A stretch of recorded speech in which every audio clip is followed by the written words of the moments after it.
Isang malaking tanong po ng mga mananampalataya, paano ba magiging talagang kaibigan si Kristo? Paano ba makikipagkaibigan sa Diyos? How do you really get close to God? How to be a strong, victorious, joyful, and serene Christian? How to be really spiritual?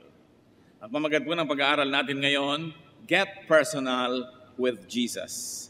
Gawing personal ang relasyon at pakikitungo sa Panginoong Jesus. Aming Ama sa Langit, kami nagpapasalamat po sa tinatamasa naming kalusugan.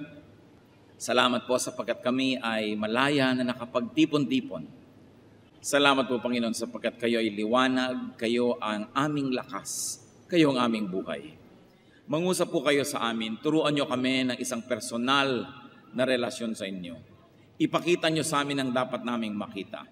At nawa, Panginoon, madagdagan man ang aming karunungan, magamit ito upang malapit kami sa inyo, upang lalo kami maging kawangis ng iyong anak na si Jesus, at lalo naman kami maging kalugod-lugod sa inyo. Bless us. Speak, O Father. Speak to your people. Lead us unto greater godliness. In the name of your Son, Jesus, we reject, rebuke, and drive away any presence of evil, and we frustrate any malicious plan against your holy assembly. We hide in the shadow of your love and protection, and we seek your light. Let your light shine upon us. In the name of Jesus, our Savior, we pray. Get personal with Jesus. Bakit po marami mga karanasan ng mga tao na religious experience, pero walang spiritual experience na kasama? Not everybody who goes to church actually gets a private audience with the Lord.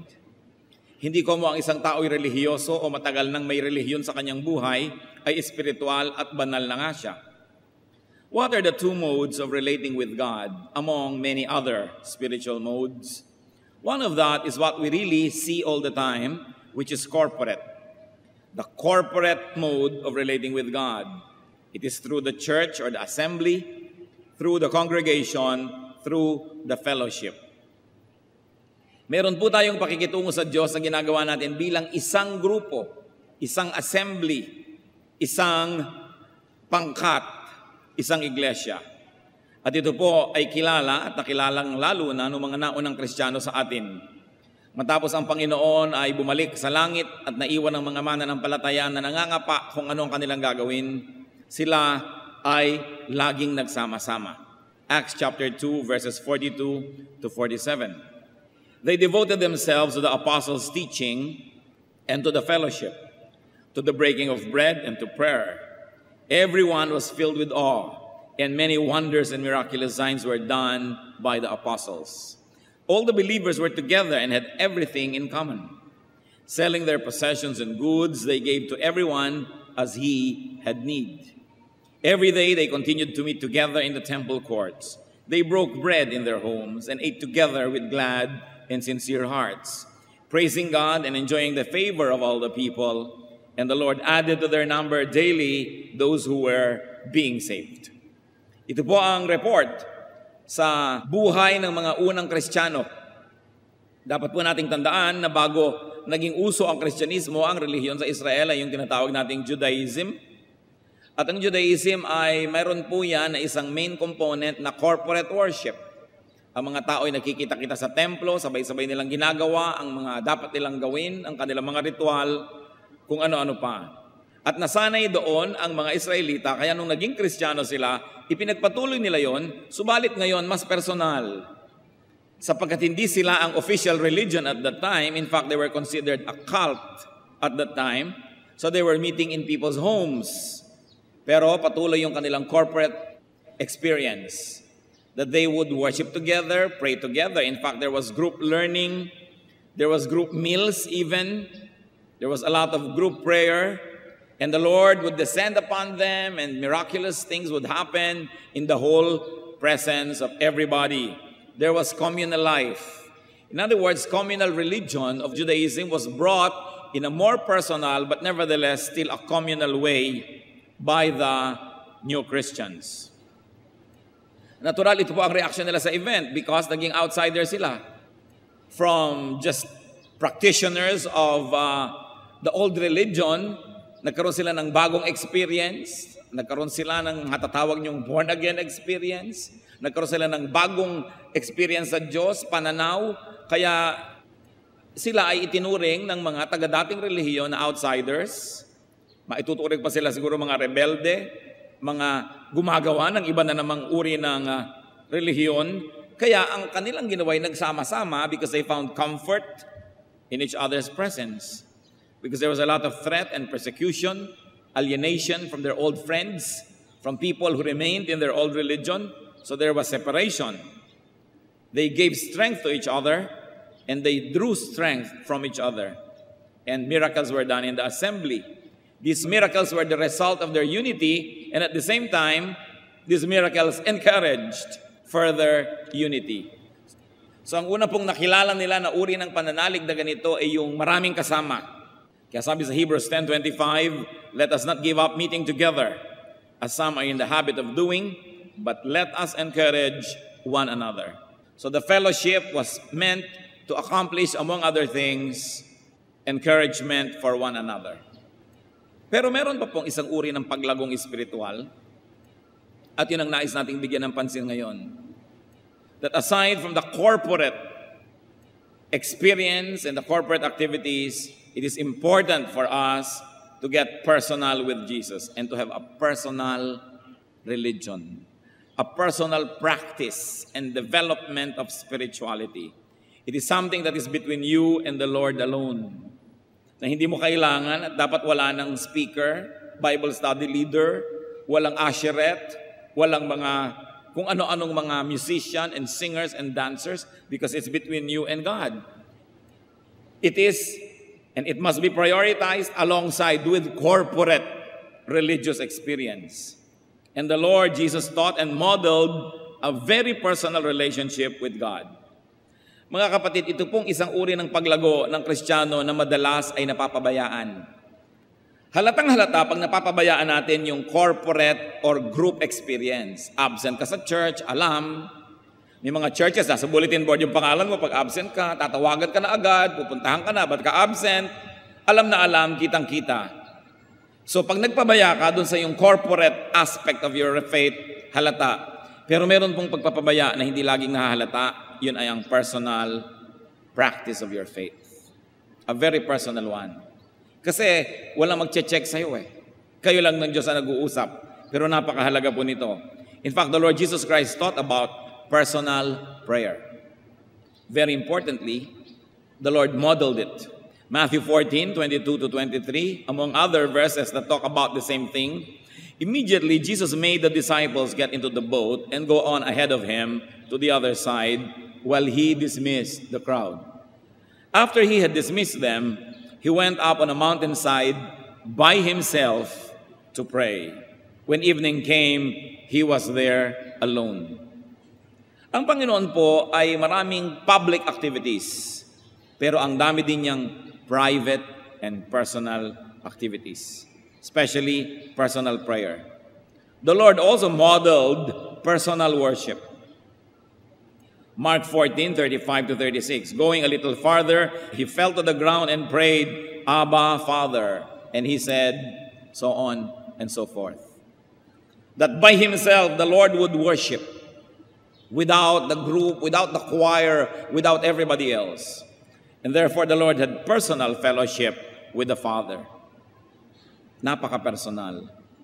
And there was also, obviously, personal study of and reflection on the Word. As we can glean in Luke 2:46-47, nung ang batang Jesus, 12 years old, talked with the scholars at the temple. After 3 days, they, meaning Mary and Joseph, found him in the temple courts, sitting among the teachers, listening to them and asking them questions. Everyone who heard him was amazed at his understanding and his answers. If that body of scholars was to symbolize the Word of God, the known and written Word of God, he was there alone studying such words through these men. Meron siyang pag-aaral na mag-isa, at marahil hindi lang yon, nagbabasa rin siya ng mga scripture mag-isa. The Lord also practiced personal fasting. Hindi ko malaman ngayon kung bakit hindi na makapag-fast ang mga churches kung hindi grupo, kung hindi ang dami-dami, tambak-tambak, sabay-sabay mag-fast. But the Lord fasted privately. Luke 4:1-2, Jesus, full of the Holy Spirit, was led by the Spirit in the desert, where for 40 days he was tempted by the devil. He ate nothing during those days.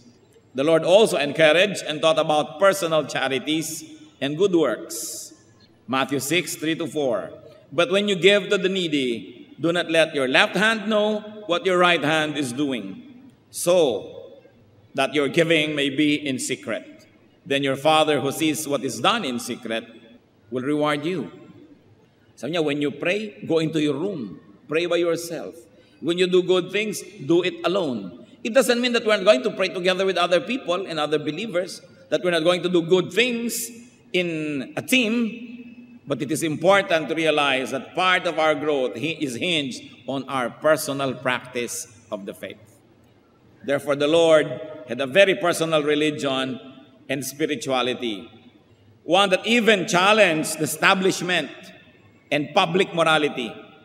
Sa sobrang development po ng personal spirituality ng Panginoon, meron siyang mga paninindigan na salungat pa nga doon sa panunindigan ng templo at sa itinuturo ng relihiyon o ng establishment. Kaya sabi niya sa Matthew 5:27-28, you have heard that it was said, do not commit adultery. Yun ay tinuturo ng temple. But I tell you that anyone who looks at a woman lustfully has already committed adultery with her in his heart.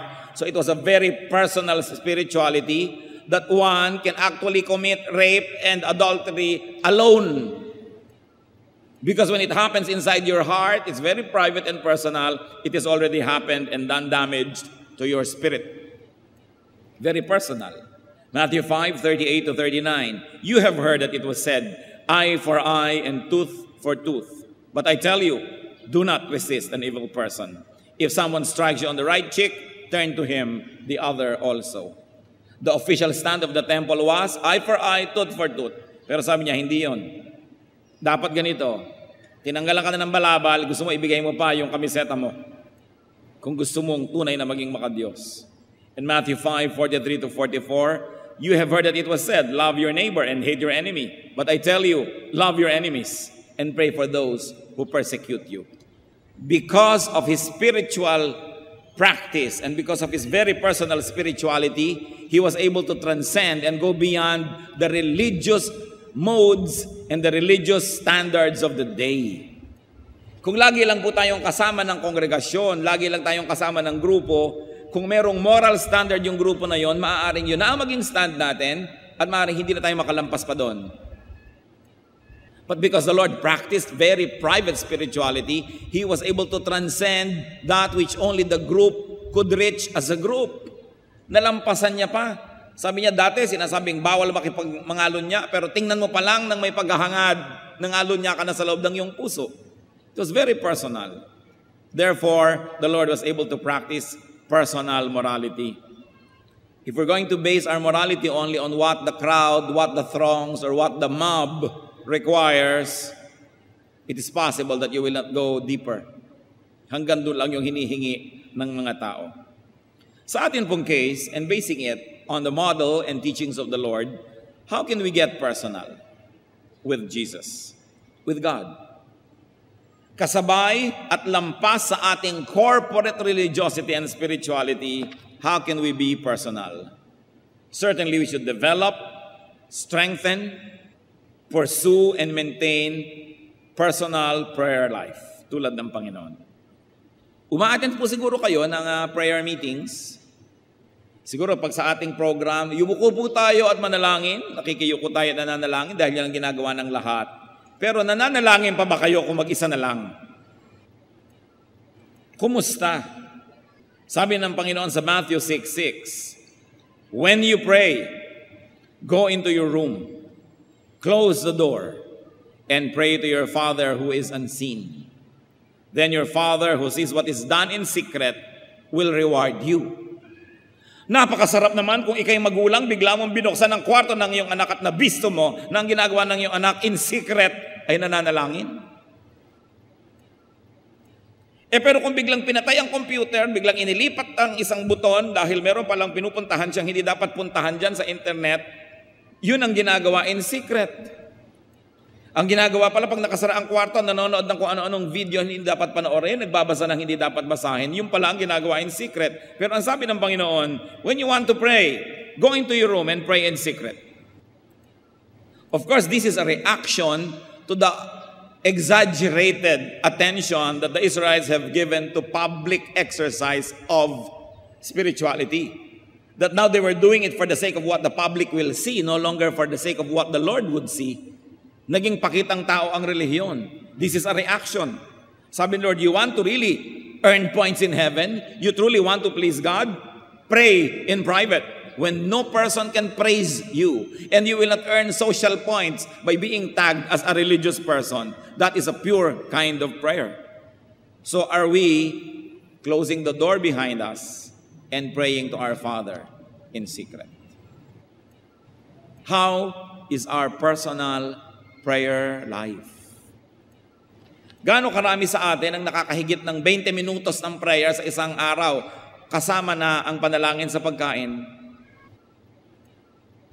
Remember the emphasis of the Lord, personal prayer.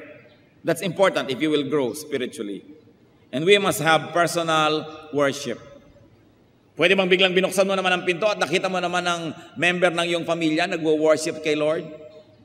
Maybe singing to the Lord, maybe kneeling, maybe dancing to the Lord, praising God privately. See, Job had an example, chapter 1, verse 20. At this, Job got up and tore his robe and shaved his head. Then he fell to the ground in worship. Definitely he was alone because even his wife was torturing him. Pero nananalangin siya, nag-worship siyang mag-isa. Tayo po ba nakakaranas at sumasamba sa Panginoon mag-isa? Kung meron kayong mahal sa buhay, di ba gusto nyo paminsan-minsan mag-isa kayo? Mag-dinner tayo, tayo lang dalawa. Magbakasyon tayo, tayo lang dalawa. Ayaw mo nang ang dami-dami kung sino-sinong nandyan, wala na kayong panahon para mapag-isa. Ganon din ang Panginoon, gusto niyang mapag-isa tayo, kasama niya.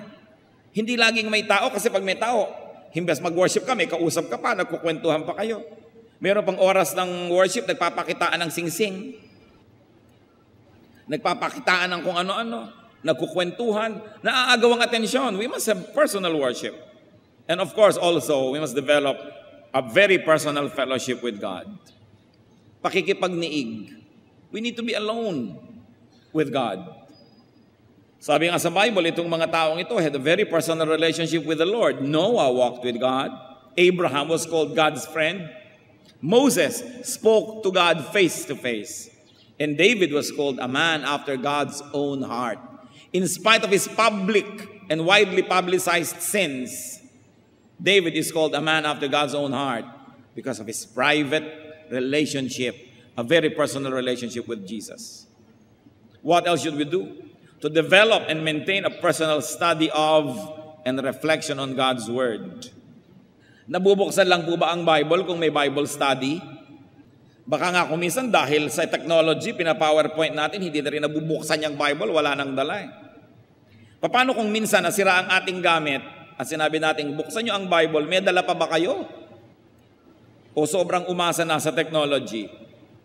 Kaya yung mga iba, pagka magba-Bible study, pag binuksan mo yung Biblia, dikit-dikit ang mga pahina. Hindi man lang kasi nabubulat-lat ang Bibliang ito. Ang tagal na ng Biblia, bagong-bago pa. Ezra 7:10, Ezra had devoted himself to the study of the law of the Lord. Mga kapatid, nabe-bless po tayo kung mayroong isang mag-aaral at pagkatapos tatayo dito at ibubunyag sa atin ang itinuro sa kanya ng Diyos habang nag-aaral siya. Yun ang ginagawa ng preacher. Pero alam niyo po ba na napakaraming ibubunyag at ituturo ang Diyos sa inyo directly, personally, if only you would study the Word of God on your own. The Word of God is not for experts. It was written by ordinary people to be read by ordinary people. Pinapahirap lang yan ng mga scholar para sila maging importante. But I'm telling you, even without seminary education and without a PhD in theology or kung ano-ano pa, you open the Word of God, you pray, you approach it with a humble heart, and the Spirit of the Lord is going to teach you. And the joy of discovering God's truth or a certain facet of this truth in a personal way is one of the highest joys available to human beings. Gaano karami po sa atin ang nag-aaral talaga? Ay, ako po nag-aaral, nagka-quiet time ako. Nagka-quiet time ka, bubuksan mo yung iyong guide. Bubuksan mo yung devotional mo sa page ganito, sa ganitong araw, babasahin mo yung sinabi ng author na basahin doon, at babasahin mo yung kanyang sinulat na konting essay, at pag sinabi niya, pray ka naman, at akala mo nag-aral ka na nga ng salita ng Diyos, binasa mo lang ang pag-aaral ng iba. Pero iba yung kayo mismo ng Panginoon na mag-uusap, mag-aaral. Napakahalaga nito mga kapatid. Huwag po tayong malibang na kung umatin kayo ng church at idinedeclare ang salita ng Diyos, kumpleto na. It's only one half of your growth. The other half must depend on your personal study. 2 Timothy 4:13, when you come, sabi ni Paul, bring the cloak that I left with Carpus at Troas, and my scrolls, meaning the Bible, especially the parchments or the papers that he used as study notes.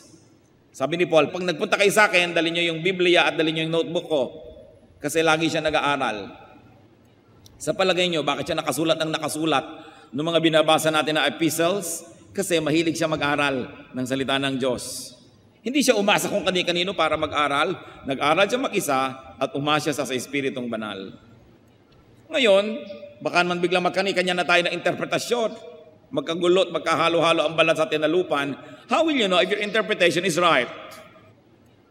If your interpretation does not contradict all the other verses that talk about the same thing, then your interpretation must be right. Hindi yung sasabihin natin, your interpretation must be right if it agrees with mine. Hindi ganun. But if it agrees with all other parts of Scripture that talk about the same thing. Kasi hindi nyo nun pwedeng pagsabungin ang verse against verse.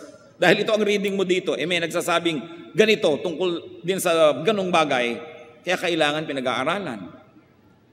At kung meron po kayong interpretasyon na sobrang kakaiba sa nakaugalian ng interpretasyon ng church for many, many centuries, well, be a little bit suspicious of your interpretation. But it doesn't mean that if it doesn't agree with everybody, ikaw ang mali at tama sila. Dahil ang Panginoon nga sinabi, you have heard that it was said, and you have accepted that it's like that. But I'm telling you, it's like this. Pero huwag naman natin agad-agad ipamamalita at gagawing doktrina kung sobrang kakaiba dahil baka nga mali. Kaya kailangan isinasangguni din natin sa ibang kapwa natin nag-aaral. But that should not discourage you from private study. Because most of what the Bible teaches will be just about our personal life and how we interpret it and how we apply it to our lives. At kung meron po kayong interpretasyon na sobrang kakaiba, tiyakin ninyo na kung i-apply nyo man sa buhay nyo, personal lang. You can say, well, to me, I'd like to obey this verse in this way, but you should not impose it on other people because it's just a very personal interpretation. Lalong-lalo sa mga spiritual gifts, tulad ng mga prophecy, visions. You say, well, nakakita ako ng ganitong panaginip at sinabi sa akin ng boses, gigising ako ng alas 3 ng umaga para mag-aral ng salita ng Diyos. Well, you may want to apply it to yourself, but you cannot make a doctrine out of it and force everybody else to wake up at 3 and study the Word of God just like you do. So pagka mga ganun ng interpretation, personal na lang ang application. Hindi mo pwedeng gawing doktrina. Kasi maaari ka naman talagang kausapin ng Diyos in a personal way. Tulad ng pinagawa niya si Noah ng ark, alam nga naman gumawa tayo lahat. Pinagawa si Solomon ng temple, alam nga naman gumawa tayo lahat.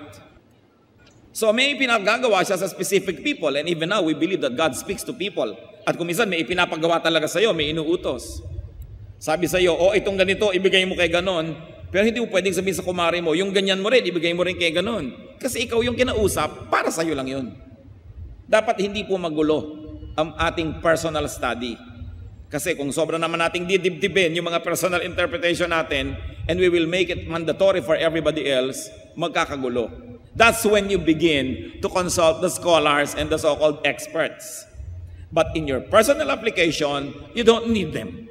So long as your interpretation and your application will not contradict another verse that talks about the same thing, and will not be destructive to you and others, and will of course conform with soundness of mind.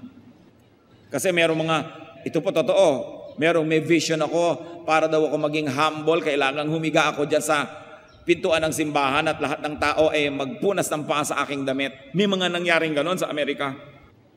Hindi naman yata consistent sa character ng God yun na para ka maging humble, maging basahan ka doon sa pintuan. So baka sister naman, guni-guni mo lang yung interpretation mo. Kasi it goes against sound judgment. It goes against all logic that God would like to debase you in your personality just because God is teaching you to be humble. But don't let these issues prevent you from your personal study and reflection of God's Word. Also, we must practice personal fasting.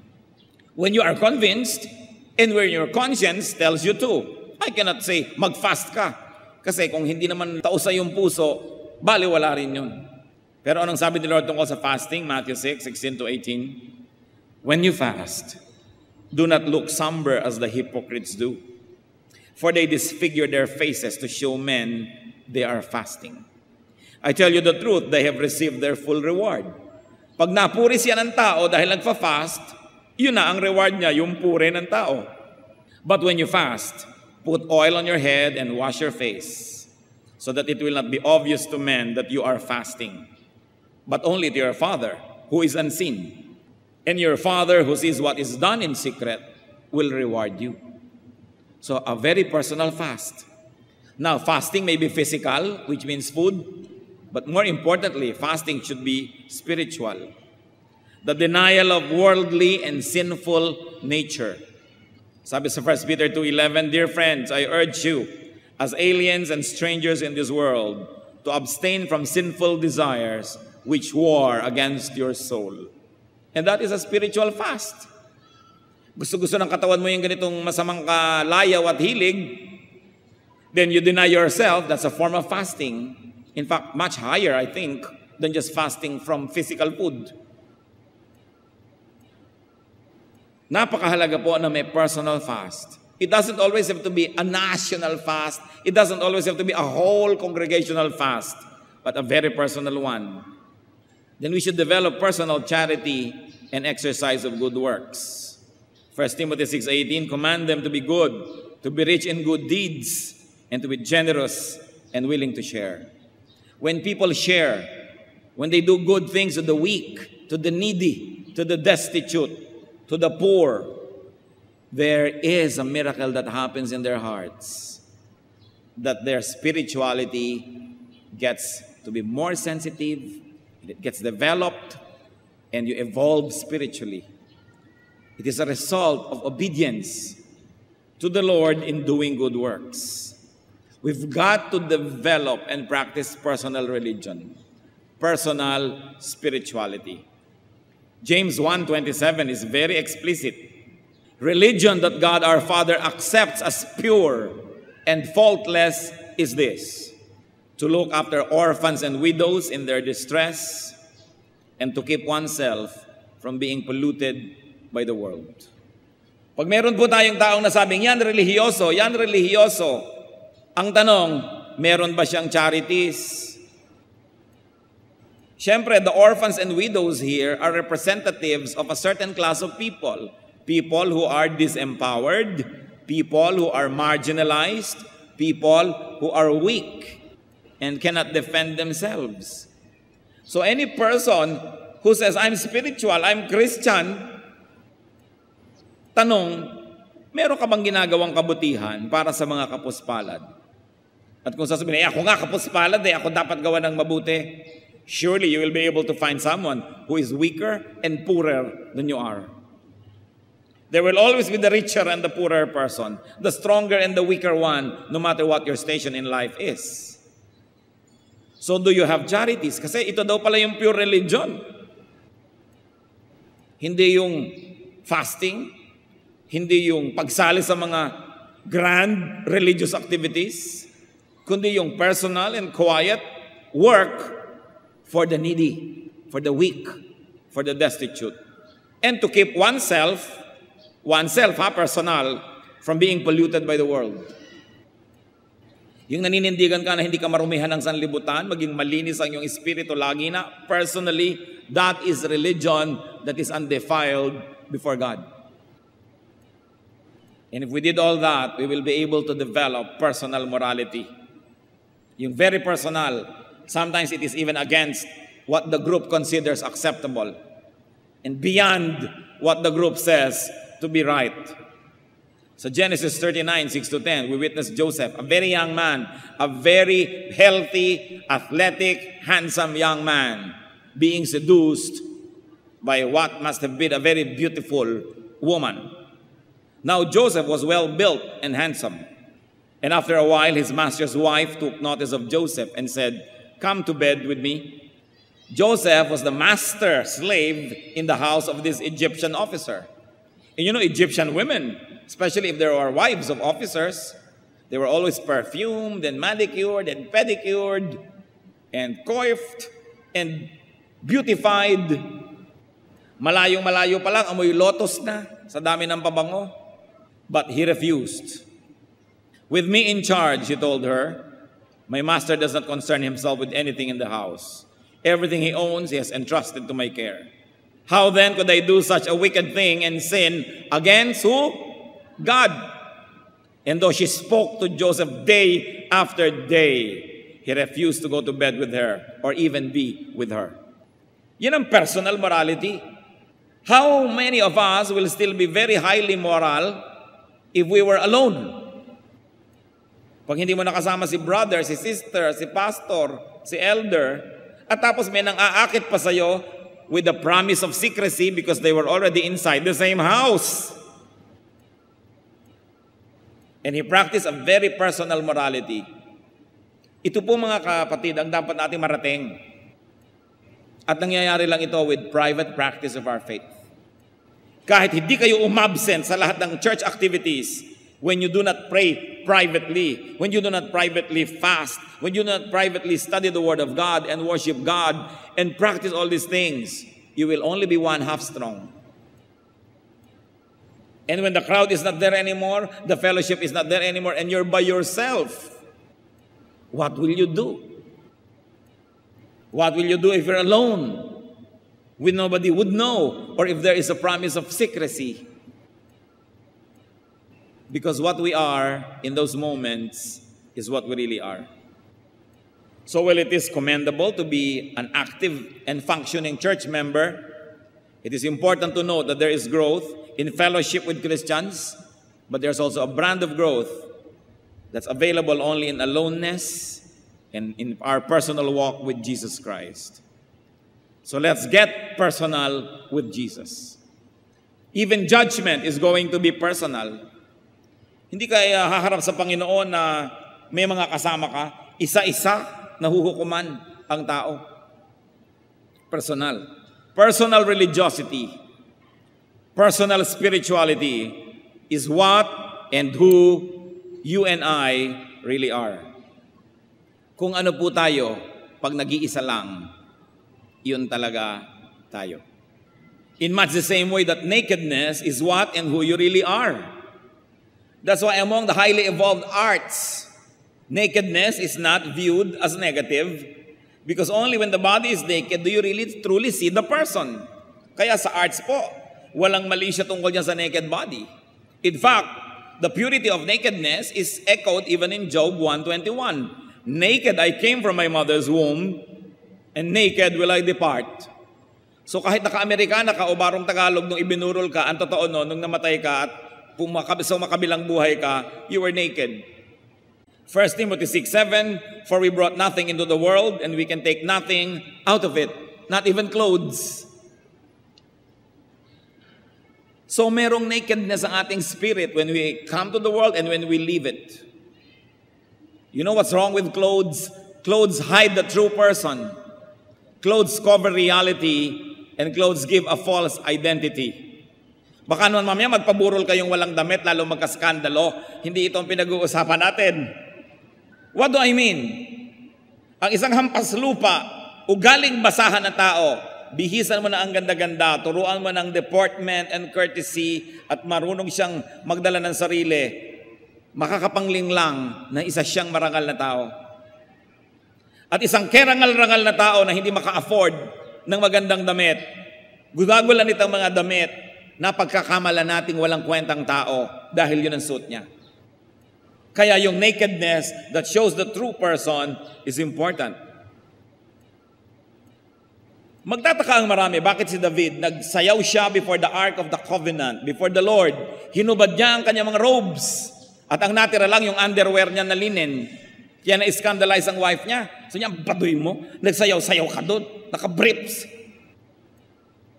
Sapagkat ugali po nung araw ng mga slaves, when they dance before their masters, naka-undergarment lang sila. Dahil sinasabi nila, slave ako, wala akong karangalan, hubad ako. At yun ang ginawa ni David.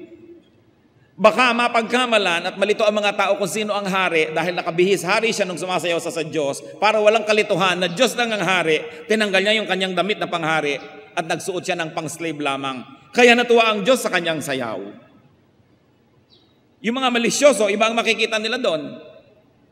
Pero huwag niyong kakalimutan, nung nilibak-libak nitong si Michal na asawa niya, yung sayaw ni David, the following verse said, "And Michal remained barren, childless, all her life." Nagkaroon ng sumpa kasi pinentasan niya yung sayaw para sa Panginoon, nakatanggap-tanggap sa Panginoon. Huwag kayong namimintas-mintas, lalo't yung mga sumasayaw sa Panginoon. Baka rin kayo maging baog. And that is not biological because we can be spiritually childless and fruitless. Yung mahilig mamintas sa mga expressive worship sa Panginoon. So David took off his royal garment so that there would be no question as to who was king. That it was the God in heaven for whom he was dancing. Ngayon, mga kapatid, yung relihiyon na public, yung public activity, yung corporate activity, pwedeng maging tulad ng damit. Outward and public practice of religion can be like clothes. Public religion can invest a person with a false image and feeling of spirituality. Sa kaa-attend natin ng church, pero wala palang personal na relasyon, walang personal growth. Baka tayo ay malinlang na relihiyoso na nga tayo, na okay na nga tayo because we don't miss church once a week. That we attend public events. It's like clothes that can hide the truth. Kaya ang mahalaga, beyond it, pag binuksan, makikita totoo pa rin. Corporate religion has to be balanced by and rooted in personal spirituality. It must be rooted in personal relations with Jesus. Kaya, kahit ang church nyo ay maging pabaya, hindi nagpapa-prayer meeting, hindi kayo nazizero kasi may personal prayer kayo. Kahit ang church ay magkulang sa pagpapa-Bible study, hindi kayo mawawalan kasi meron kayong personal Bible study. In other words, magkulang man ang church leadership, magkulang man yung church, hindi kayo manganganib kasi meron kayong personal spirituality. Kung may personal na kayo, tapos mapag-aruga pa ang inyong church at ibinibigay lahat yung public events that can make you grow, di lalo tayong nagiging kawangis ni Kristo. And God is able to change us from glory to glory. Pero tatandaan ninyo, your church can do with you and for you only one half of your growth. The other half, you have to do on your own, alone with the Lord. Kailangan may pananagutan. Ang bata, pakainin mo ng pakainin bago umalis patungo ng eskwela. Kung maghapon na hindi kakain at maglalaro na nga atupagin, hindi rin siya lulusog. Kailangan may sariling bait. Kailangan alagaan ang sarili. Kung pinapabayaan ka pa ng church mo, di lalo kang dapat mag-alaga sa iyong sarili. May mga ibang bata, bakit alauna ka na umuwi ng madaling araw? Yung nanay ko nga po, 2:00 pa. Tatay ko nga, hindi pa umuwi, 3 taon na Yung pala wala nang nag-aalaga sa'yo, itatapon mo pa rin yung sarili mo. Di dapat lalo mong alagaan ang sarili mo. Hindi ka na pala naaalagaan ng magulang mo. Lugi ka naman kung pati ikaw magpabaya pa sa sarili mo. Kaya dapat inaalagaan natin ang ating sarili.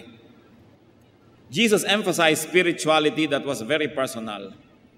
What we are minus our clothes, what we are minus our public religious image and activities, is what we really are in the eyes of God. You can deceive people with your clothes and you can upgrade your image with clothing, but not with God. He knows who we are. You can impress people with religion. You can have a public office. You can sing in the choir. You can even preach. But in your private life is what you are before God. And that is what really matters. Do not rely on and do not be disgraced by public religion, although it has its own importance, but it is not everything. This was the Lord's sharp rebuke to the religious leaders of His time, to the religious people. At ito rin po ang rebuke ni Jose Rizal sa Christianity practiced in this country during his time. It was all public. There was nothing personal. Ang mga Pilipino noong panahon ni Jose Rizal, nagsisimbang lahat. Nandun lahat sa mga activities ng simbahan. Pero inisa-isa niyang ipakita ang mga karakter sa Noli Me Tangere, sa El Filibusterismo, ang kabulukan ng mga tao, ang kabulukan ng mga manang at manong, ang kabulukan ng mga nangunguna sa relihiyon, talamak na talamak at napakabaho, pero buong buo ang public religious life. Yan ang ibinunyag ni Jose Rizal, cancer ng lipunan na tinanggalan niya ng takip at tabing. Ipinakita niya ang kawalang kabuluhan ng relihiyon sa Pilipinas, ang kapabayaan at ang kabiguan ng simbahan to create character.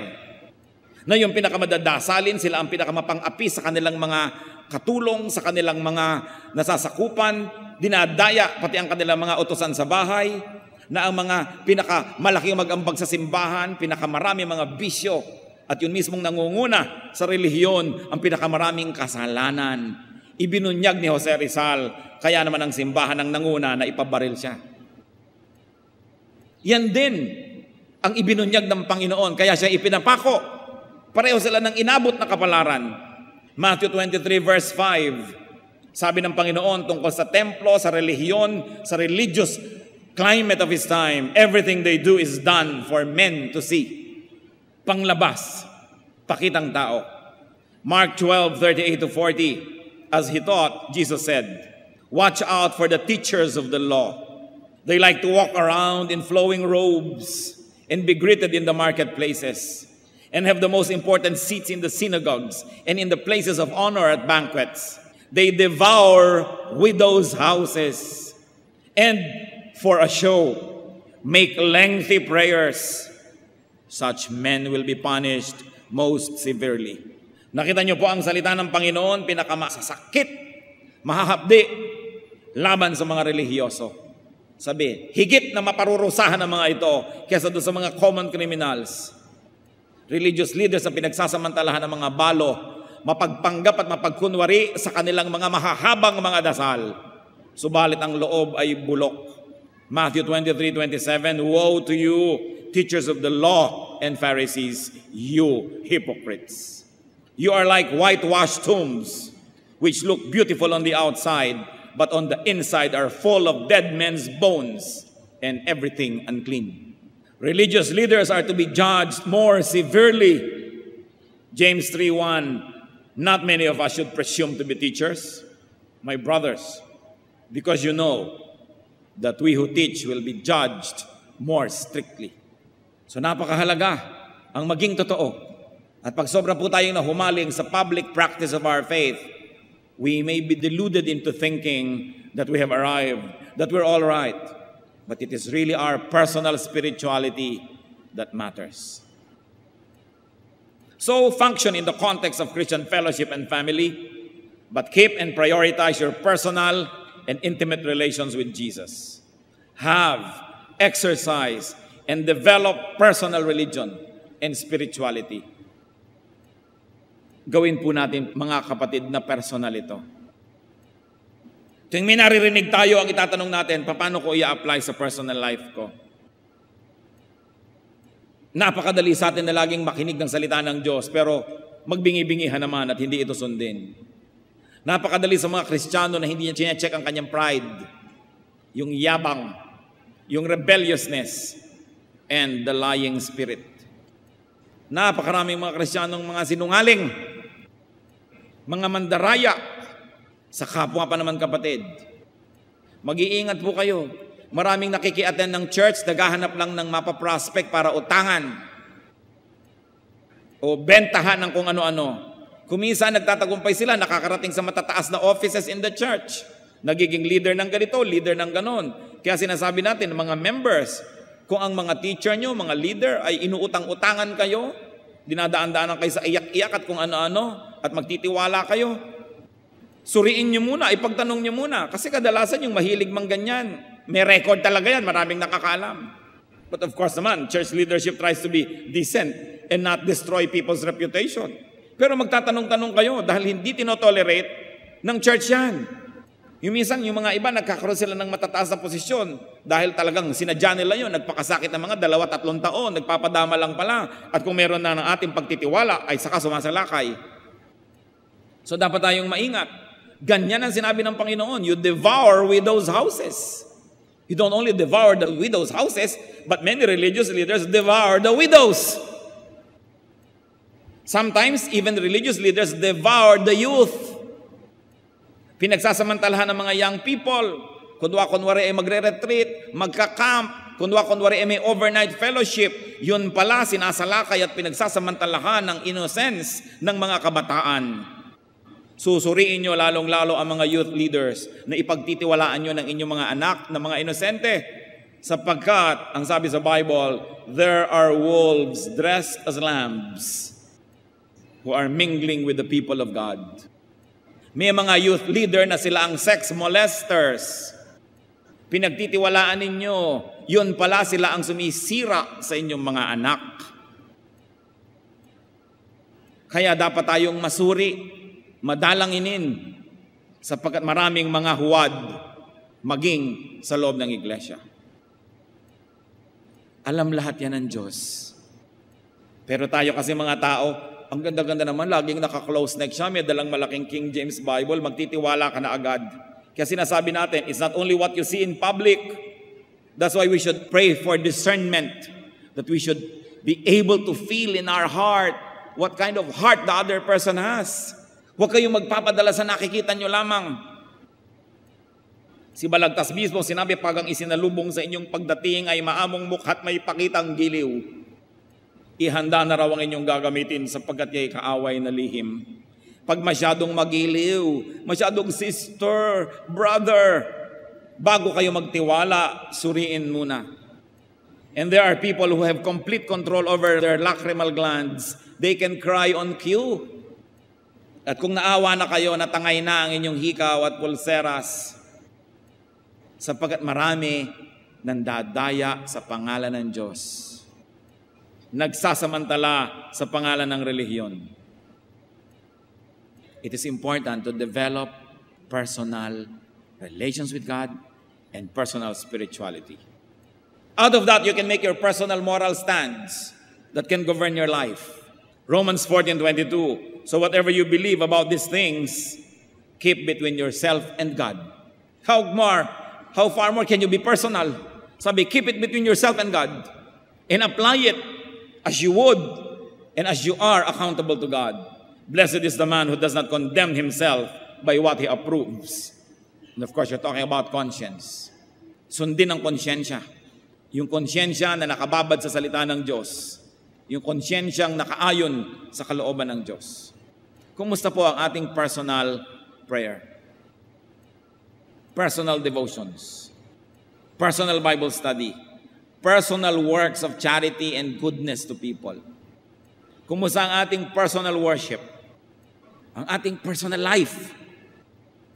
This is where we are bare. Kaya po yung oblation sa UP nakahubad.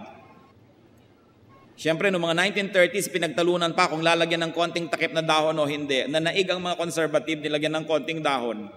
Pero ang original concept noon wala. Because the oblation of UP is naked, looking up to heaven, saying, God, I am naked, clothe me with knowledge. We are all naked before God.